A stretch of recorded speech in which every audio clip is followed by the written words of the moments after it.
भाई इतना बड़ा मंदिर आके टिका कैसे है? इसने हमारा पूरी केदार घाटी को, हमारे गांव इलाकों को पूरा नष्ट कर दिया। केदारनाथ तो ऐसा लगने लगा था यार कि केदारनाथ मंदिर बहाना है, एक मंजिल है, हमें सीख मोक्ष का सीख सिखाती है। और ये सबसे बड़ा सीख है आने वाले सभी लोगों को। अगर आप शिला को छूने से आप, मैं यकीन के साथ कह रहा हूँ, आप वो पुण्य प्राप्त नहीं कर पाओगे जो आपके कपल बहुत लोग आ रहे हैं और बहुत लोग इसके विरोध में हैं। जय श्री केदार दोस्तों, मैं अनुराग और मैं हूँ केदारनाथ से। केदारनाथ सीरीज में आपका हार्दिक स्वागत है। और आज हम बात करने वाले हैं केदारनाथ धाम के बारे में।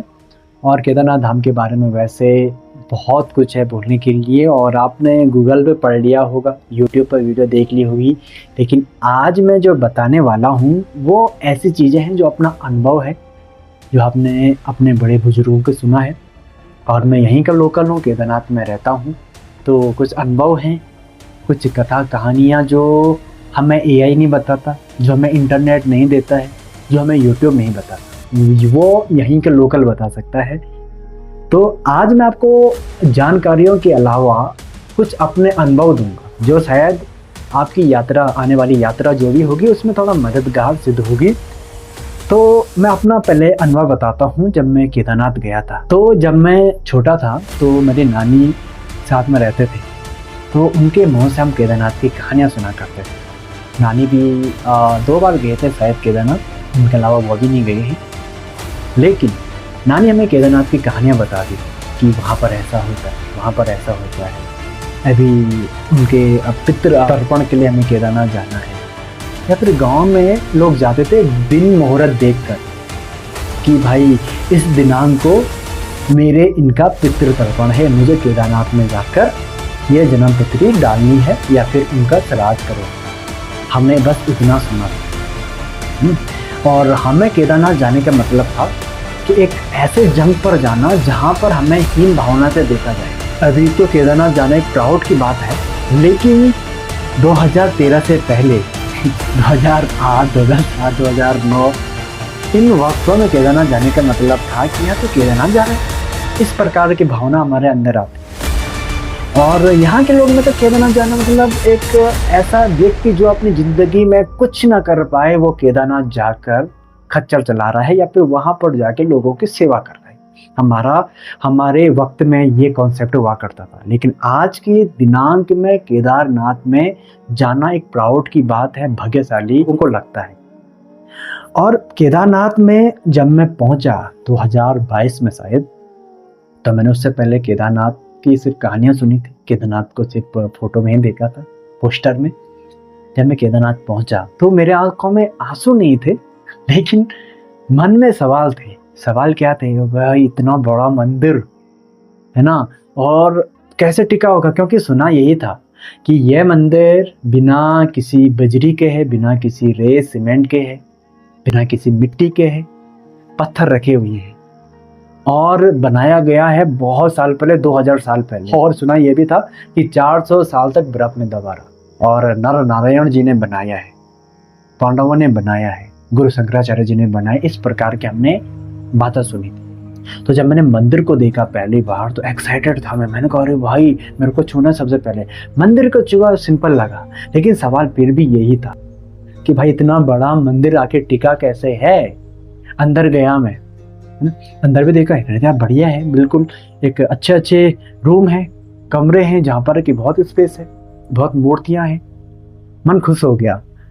फिर पता करने पर पता चला कि इंटरलॉक पद्धति के द्वारा यह मंदिर खड़ा किया गया है, यानी कि पहले मंदिर के पत्थरों को उस आकृति में काटा गया है कि एक सांचे में बैठ जाए, और फिर उसके बाद मंदिर को ऐसे बनाया गया है, ऐसे विधि से बनाया गया है कि इस पर न भूकंप का असर पड़ेगा, न किसी बाढ़ का असर पड़ेगा, न बर्फ का असर पड़ेगा, ना ही किसी भी ऐसे प्राकृतिक आपदाओं का असर पड़ेगा।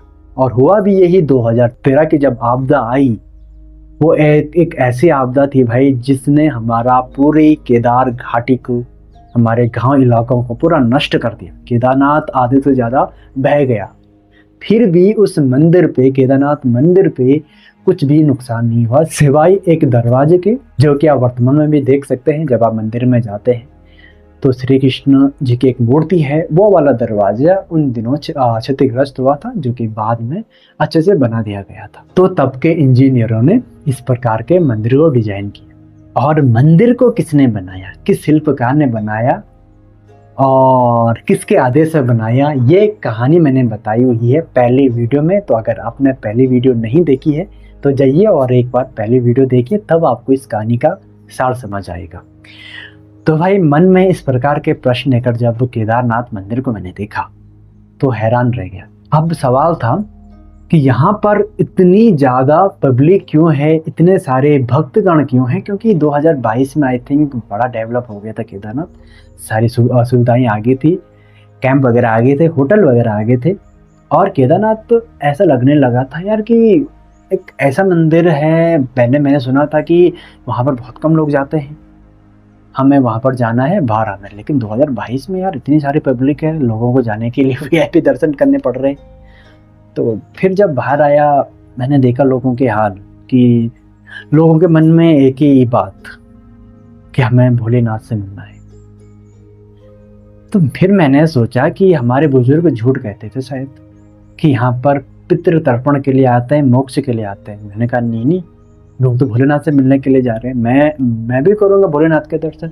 लेकिन यकीन मानिए भोलेनाथ तो नहीं मिले मेरे को, लेकिन बहुत सवालों के जवाब मिले। वहाँ रहते रहते ऐसी चीज़ों के जवाब मिले जो शायद अगर मैं यहाँ रहता तो शायद मुझे नहीं मिल पाते। तो कुछ सवालों के जवाब आपको मैं देता, है ना। सबसे पहले बात तो ये है कि केदारनाथ में आपको भोलेनाथ नहीं मिलेंगे। कटु है लेकिन सत्य है। और जो लोग इस प्रकार की बातें बोलते हैं, मुझे उनको देखकर हंसी नहीं आती, बल्कि थोड़ा आश्चर्य होता है कि कभी मैं भी इस लेवल पे था कि मुझे ये लगता था कि केदारनाथ भोलेनाथ के लिए जाते हैं। केदारनाथ मोक्ष का द्वार है और केदारनाथ को 12वां ज्योतिर्लिंग ही इसलिए बनाया गया है कि वहां पर मोक्ष मिल सके। अब बहुत लोग बोलेंगे कि आखिर इतनी दूर बनाने की क्या जरूरत थी, कहीं पास बना देते जैसे बाकी ज्योतिर्लिंग है। आपको एक बात बता दूं कि 11 जो ज्योतिर्लिंग है वो दूर दूर तो हैं, लेकिन इतना ज़्यादा डिफिकल्ट नहीं है, इतना ज़्यादा रास्ता खराब नहीं है जितना केदारनाथ का रास्ता है। केदारनाथ के रास्ते की एक बात बताता हूँ, केदारनाथ का रास्ता ही मोक्ष का द्वार है। केदारनाथ तो इसे बहाना है, मंजिल बहाना है, लेकिन आपको असली सी केदारनाथ का रास्ता दिखाता है। केदारनाथ के रास्ते पर जब मैं पहली बार चढ़ा तो मुझे आनंद नहीं आया, ईमानदार से बताऊं। मैंने बोला कितना लंबा रास्ता है। मैं गौरीकुंड से ऊपर चढ़ा, एक मोड़ आया, मुझे लगा बस सामने पर दिख रहा है वहीं तक तो पहुंचना है, पहाड़ी बंदा हूँ, इतना तो कर लूंगा 1 आध घंटे में। ऐसा नहीं हुआ, एक मोड़ और चढ़ा के फिर भी नहीं आया केदारनाथ। घोड़े खच्चर वाले परेशान कर रहे थे, क्योंकि उनका भी कार्य है, वो भी अपना कर्म कर रहे हैं, हम अपना कर्म कर रहे हैं, वो अपना कर्म कर रहे हैं। गुस्सा आने लग गया कि यार इतनी दूर हम जा रहे हैं, घोड़े खच्चर वाले परेशान कर रहे हैं, कोई चिल्ला रहा, इतनी मतलब रास्ता खराब है। आखिर सरकार को ये काम करने चाहिए, 2 रास्ते बनाने चाहिए जिसमें घोड़े खच्चर वाले अलग अलग चले, इंसान अलग अलग चले। मन में दुनिया भर की शिकायत है ना। अब मैं चल रहा हूँ जी, खा पी कर आराम से म्यूजिक सुन के, मन में एक ही चीज, भोलेनाथ को मिलना है। घोड़े खच्चर वाले आ रहे, उनको गाली वाले दे रहे कि भाई क्या कर रहा है, मैं आ रहा हूँ, दिखाई नहीं दे रहा कि अरे उधर देके चलना। इस प्रकार की भावनाएं मन में थी, गुस्सा। लंबा रास्ता लगा, इतना लंबा रास्ता लगा कि आप यकीन मानिए कि मैं पहाड़ी होकर भी मेरे को लग गए 7-8 घंटे, जबकि आज की डेट में मैं 3-4 घंटे में कर लेता हूँ। आप पुरानी वीडियो देख सकते हैं, जब मैं केदारनाथ चला 3-4 घंटे में कर लेता हूँ केदारनाथ यात्रा। तो मुझे समझ नहीं आया, जब मैं केदारनाथ मंदिर में पहुंचा तो मैंने कहा नया क्या है यार, है ना। बस मंदिर को देखकर बड़ा खुश हुआ था कि यार इतना बड़ा मंदिर है, इंटरलॉक वाली पद्धति से बनाया गया है।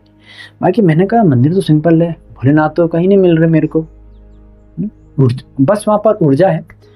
फिर मेरे को समझ आया 1 साल बाद, मैंने कहा नहीं, केदारनाथ मंदिर बहाना है, एक मंजिल है, हमें सीख मोक्ष का सीख सिखाती है केदारनाथ का पैदल मार्ग। ना घोड़े से आना है, ना कंडी से आना है, ना डंडी से आना, ना हेलीकॉप्टर से आना है, ना रोपवे से आना है तो पैदल आना है अगर आपको मोक्ष प्राप्त करना है। और यह चीज़ मैंने उस दिन सीखी और आज की डेट में मैं बहुत इजीली केदारनाथ ट्रैक कर लेता हूँ, क्योंकि मुझे शिकायत नहीं है। मैं जब केदारनाथ धाम जाने के लिए होता हूँ ना, तो खुशी होती है मेरे को कि हाँ, मेरे को केदारनाथ धाम में जाकर वहाँ पर आनंद मिलेगा। इसलिए नहीं जाता मैं केदारनाथ धाम कि मुझे भोलेनाथ मिलेगा, इसलिए जाता हूँ कि मुझे हजारों लोगों से मिलने का मौका मिलेगा, मुझे एक अनुभूति, खुशी की अनुभूति होगी, वहाँ पर लोगों की सेवा करूँगा ना। मेरे को घोड़े खच्चर वालों से दिक्कत होती है।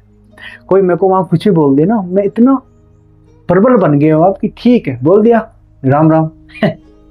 रास्तों का पता नहीं चलेगा दोस्तों। और ये सबसे बड़ा सीख है आने वाले सभी लोगों को। अगर आप चाहते हैं कि 2026 की यात्रा आपकी मंगलमय हो, तो मैं सभी लोगों को एक ही बात बोलना चाहूँगा कि पैदल आइए, बिना शिकायत किए आइए, बिना गुस्से के आइए, बिना गाली गलौज किए आइए, और बस केदारनाथ मंदिर को ये मानिए कि वो आपकी मंजिल है। भगवान नहीं मिलेंगे आपको वहाँ, लेकिन मंजिल है जो आपको भगवान तक पहुँचाए। आप यकीन मानिए 5-6 घंटे में आपका ट्रैक कंप्लीट हो जाएगा, बिना किसी दर्द के, बिना किसी थकान के। और अगर नहीं हुआ तो आप मेरे कैंटीन में आइएगा, मुझे जरूर सवाल कीजिएगा कि तूने झूठ क्यों बोला। ये तो हो गई केदारनाथ मोक्ष की बात। अब तीसरा, जो केदारनाथ को लेकर एक मिथ रहता लोगों के अंदर कि हम केदारनाथ धाम में जाएंगे और शिवलिंग के दर्शन करके हमें सारा मोक्ष प्राप्त हो जाएगा, हमें सारा पुण्य प्राप्त हो जाएगा। ये एक प्रकार का मिथ्या है। नहीं, बिल्कुल नहीं। आप घंटों घंटों लाइन में लगते हैं और फिर वहां जाते जाते आपके मुंह से इतने अपशब्द निकल जाते हैं, इतना गुस्सा निकल जाता है कि पूछो ही मत। आप अंदर जाके मतलब शिला पे लिपट जाते हैं, घी चढ़ा देते हैं। ये एक पुराने रिवाज है। वो रिवाज तब का है जब पब्लिक नहीं थी ज़्यादा। आज सबसे बड़ा हथियार है कि आपने शांत मन से कितने घंटे वहाँ पर ध्यान लगाकर आप बैठे। मंदिर के अंदर आपको जगह नहीं मिलेगी बैठने की, ये भगवान भी जानता है, इंसान भी जानता है। तो आप मंदिर प्रांगण में कितने घंटे बैठे, ये आपकी सबसे बड़ी तपस्या है आज की डेट में। शिवलिंग को छूने से ज़्यादा बड़ी तपस्या है। लेकिन हैरानी की बात यह है कि आज की डेट में कोई भी मंदिर प्रांगण में 1 घंटे भी अगर कोई टिक जाए ध्यान साधना में, तो मैं मान लूँ। फोन सबसे ज़्यादा चलते हैं केदारनाथ में, ब्लॉगिंग सबसे ज़्यादा होती है ना, और फोटो ज़्यादा ली जाती है। तो सिर्फ शिला को छूने से आप, मैं यकीन के साथ कह रहा हूँ, आप वो पुण्य प्राप्त नहीं कर पाओगे जो आप ध्यान मुद्रा में बैठकर भोलेनाथ का ध्यान करके पाओगे। दूसरी चीज, सबसे बड़े पापी वो लोग हैं जो पैसों के बल पर अंदर दर्शन करते हैं, अंदर घी चढ़ाते हैं। मैं हर किसी को उसके सामने पर भी बोलता हूँ कि अगर तुमने वहाँ पर पैसे चढ़ा के दर्शन किए तो तुमसे बड़ा पापी कोई नहीं। भले भगवान ने तुम्हें अर्थ दिया है, पैसा दिया है, आप उसका भरपूर यूज करिए, लेकिन अगर आप सिर्फ अकेले होते, अगर आप गुप्त दान करते तो शायद आपको इसका पुण्य प्राप्त होता। लेकिन आपने जो लाइन में खड़े लोग हैं उनकी बद्दुआ लेकर दर्शन किए हैं। भगवान भोलेनाथ तो यार बड़े ही भोले आदमी हैं, उनको धन से कोई मतलब नहीं है। लेकिन आप जो धन किसी और की जेब में जा रहे हैं, आप यकीन मानिए वो धन लोक कल्याण में बहुत कम खर्च होता है। तो आपने दोनों जगहों से पाप किया है। या तो उस धन को ऐसी जगह दीजिए, अगर आपको आप पैसे देकर भगवान के दर्शन करने ही हैं तो आप ऐसे जगह पैसा लगाइए, ऐसे जगह पैसा दीजिए जो लोक कल्याण में भी हो, तब जाके आप दर्शन कीजिए। ताकि भगवान के पास अब जब जाओ अपने कर्म लेके, तो भगवान तुमने पूछे कि भाई तुमने पैसा दिया था, क्या हुआ उस पैसे का? तुमने मेरे को खरीदा था, लेकिन पैसा ना किसी गरीब को गया, ना तो लोक कल्याण हुआ, ना मेरे पास है, कहाँ गया? क्या बोलोगे कि कुछ साधु या कुछ लोग थे, बड़े लोग, उनको दे दिया और आपके दर्शन कर लिए। ये कोई तुक नहीं हुआ। तो सबसे बड़े पापी वही हैं जो पैसों के बलबूते केदारनाथ या फिर अन्य धामों के दर्शन करते हैं। और मैंने ये भी देखा है कि 70 साल के बुजुर्ग लोग जब कतार में लगते हैं वहाँ पर भोलेनाथ के दर्शन करने के लिए, शिला के दर्शन करने के लिए, तो मतलब मन व्याकुल होने लगता है। और मुझे ये लगता है कि इस उम्र में अगर वो इस प्रकार कर्म कर रहे हैं तो उनको मोक्ष ही मिलेगा, वैकुंठ धाम जाने का उनको बिल्कुल मौका मिलेगा। फिर चौथी चीज़ ये आती है जो अक्सर लोग पूछते हैं कि केदारनाथ के किस प्रकार हम पूजा अर्चना करें कि हमें फल प्राप्त हो। देखो, केदारनाथ एक ऐसा धाम है, मैं आपको गूगल की भाषा नहीं बोल रहा, न मैं किसी एआई की भाषा बोल रहा हूँ, न मैं यूट्यूब की भाषा बोल रहा हूँ। मैं आपको एक अनुभव बोल रहा हूँ, एक ऐसा ज्ञान दे रहा हूँ जो अगर आपने आने वाले वक्त में फॉलो कर लिया तो शायद आपको पुण्य प्राप्त होंगे। सबसे पहले मैं यही बोलना चाहूँगा कि आप किसी को दुखी करके ना केदारनाथ यात्रा मत करें, बिल्कुल मत करें। बहुत लोग मैंने ये भी देखे हैं केदारनाथ में, बच्चे या फिर बड़े भी, जो अपने फैमिली से झूठ बोलकर केदारनाथ यात्रा करते हैं। उन्हें लगता होगा कि हमने धर्म का काम किया है, लेकिन आपने धर्म का काम नहीं किया है, जबकि उनका नुकसान भी नहीं है, आपका भी नुकसान नहीं हुआ, उनका भी नहीं हुआ, लेकिन आप मन की शांति कभी नहीं पा पाओगे उससे। दो चीज रहेगा, एक मन में डर और दूसरा शास्त्र के विरुद्ध आपने कार्य किया है, केदारनाथ के विरुद्ध आपने कार्य किया है। तो ये बिल्कुल मत करिएगा। और 2026 में इस प्रकार के कृत्य जिसने भी किया उसके साथ शायद 2026 साथ ना दे, इस बात का विशेष ध्यान रखिएगा। और दूसरी चीज जो लोग गलती करते हैं वो ये गलती करते हैं कि वो बच्चों को लेकर यात्रा करने लगते हैं। हर शास्त्र में हर जगह बच्चों को भगवान का दर्जा दिया गया है, और भगवान का दर्जा ऐसे नहीं दिया गया है। और अगर आप एक भगवान को भगवान से मिलाने की चाह रख रहे हैं तो ये मूर्खता है। इसमें दो नुकसान है। एक नुकसान ये कि केदारनाथ का मौसम अनुकूल नहीं रहता बहुत बार।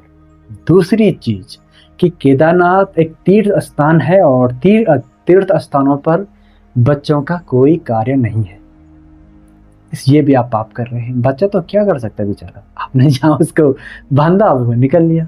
तो इसमें पापी कौन है? माता पिता और बड़े बुजुर्ग जिन्होंने आने की परमिशन दी थी। माता पिता तो हैं, लेकिन अगर घर में बड़े बुजुर्ग भी हैं तो वो भी पापी हैं कि भाई क्यों आपने जाने दिया। 2026 में इस बात का विशेष ध्यान रखिएगा। केदारनाथ धाम का जो रास्ता है उसमें आपको अनेक जानवर मिलेंगे, घोड़े भी मिलेंगे, खच्चर भी मिलेंगे, कुत्ते भी मिलेंगे, गाय बैल मिल सकते हैं, अनेक प्रकार के आपको जानवर मिलेंगे, क्योंकि पशुपतिनाथ का वो दरबार है। लेकिन 100 में से 5% लोग ही उस पूरे रास्ते भर में किसी भी पशु की सेवा करते हैं, बिल्कुल नहीं करते हैं।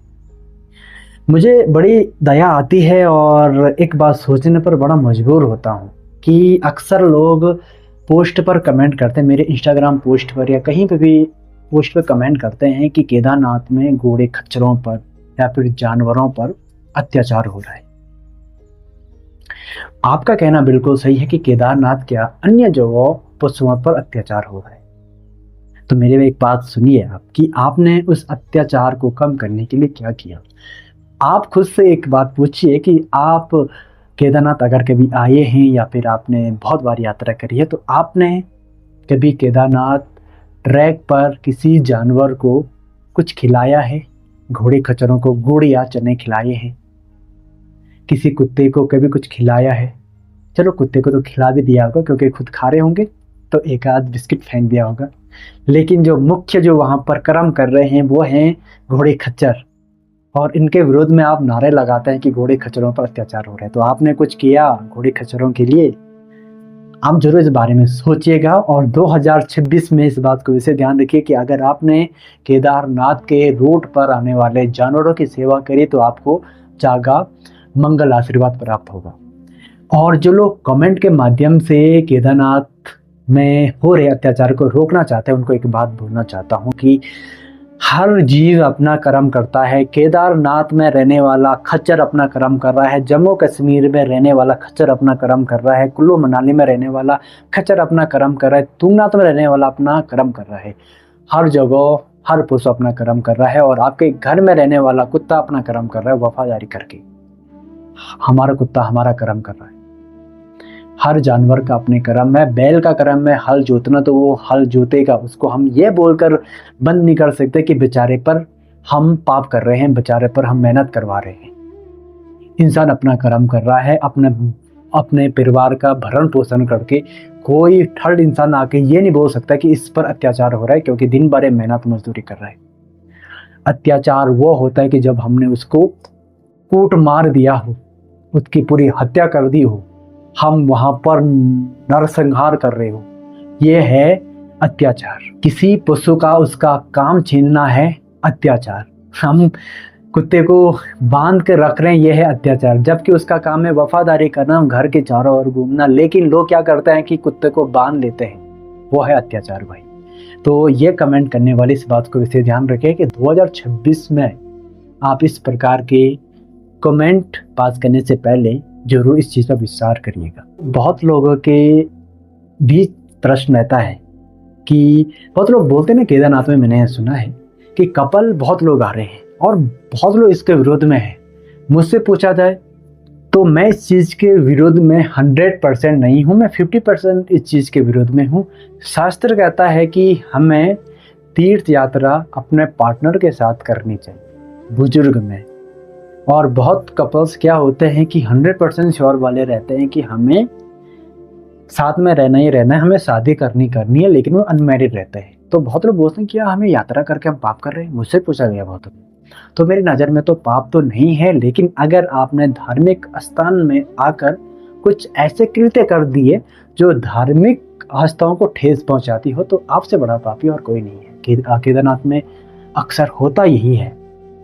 और अगर आप केदारनाथ आते हैं, अगर आप न्यू कपल्स हैं या फिर गर्लफ्रेंड बॉयफ्रेंड है, और अगर आप केदारनाथ आना चाहते हैं तो बिल्कुल आप आ सकते हैं। लेकिन निवेदन यही है कि मर्यादा में रहिए, और केदारनाथ धाम का माइंड में जब से आया है तब से मर्यादा में रहिए, और आपका मंगल ही मंगल होगा और अच्छा ही होगा भाई। बाकी मैं इसके विरोध में बिल्कुल नहीं हूँ, क्योंकि भोलेनाथ से ज़्यादा बड़े प्रेमी शायद दुनिया में कोई और हो, उनसे ज़्यादा प्रेमी प्रेमिका शायद दुनिया में कोई नहीं है। क्योंकि उनकी नज़र में प्यार प्रेम का शब्द ऐसा है जो सिर्फ एक के लिए समर्पित है। तो भोलेनाथ का मंदिर या फिर केदारनाथ मंदिर इस चीज़ का भी प्रतीक है। तो अगर आप भोलेनाथ के मंदिर में या फिर केदारनाथ धाम में आते हैं, अपने साथी के प्रति वफादारी रख के रहिएगा और अच्छे मन से आइएगा। एक अंतिम बात मैं आप सभी लोगों को बोलना चाहूँगा, जो कि अति महत्वपूर्ण तो नहीं है लेकिन थोड़ा बहुत महत्वपूर्ण है, जो कि है केदारनाथ जल विग्रह डोली से। अगर मैं बोलूँ कि वो एक झांसा है आप सभी लोगों को उस चीज़ से दूर रखने का, जो चीज़ मुख्य है केदारनाथ की। अक्सर आपने देखा है कि केदारनाथ डोली जब कपाट बंद होते हैं या फिर खुलते हैं तो जल विग्रह डोली के आसपास हजारों भक्तों की संख्या रहती है बस उसको छूने के लिए। लेकिन मैं बोलूं कि अगर उससे भी महत्वपूर्ण चीज़ एक और है जो कि केदारनाथ के लिए महत्वपूर्ण है, और अगर आपने उसको अगर छू लिया या फिर उसके दर्शन कर लिए तो आपका जीवन उद्धार हो जाएगा। तो आप क्या कहेंगे? और वो चीज़ है मित्रों, ज़रूर है, लेकिन उसके बारे में हम बातचीत करेंगे जब ये पूरा किस्सा ख़त्म हो जाएगा अगली से अगली वीडियो में। तब तक के लिए आप वीडियो देखते रहिए और उस चीज़ का इंतज़ार करते रहिए जिससे शायद आपका भ्रम मिटेगा। लेकिन वो उतना भी ज़रूरी नहीं है कि आपको जाननी है। बाकी अपना ध्यान रखिए और केदारनाथ सीरीज में ऐसे ही जुड़े रहिए। मैं आपको कथा कहानियों से ज़्यादा अपने अनुभव बताऊंगा, और 2026 की यात्रा आपकी साकार हो, मंगलमय हो, इसकी मैं पूरी कामना करूंगा और आपको इसके पूरे रास्ते भी बताऊंगा।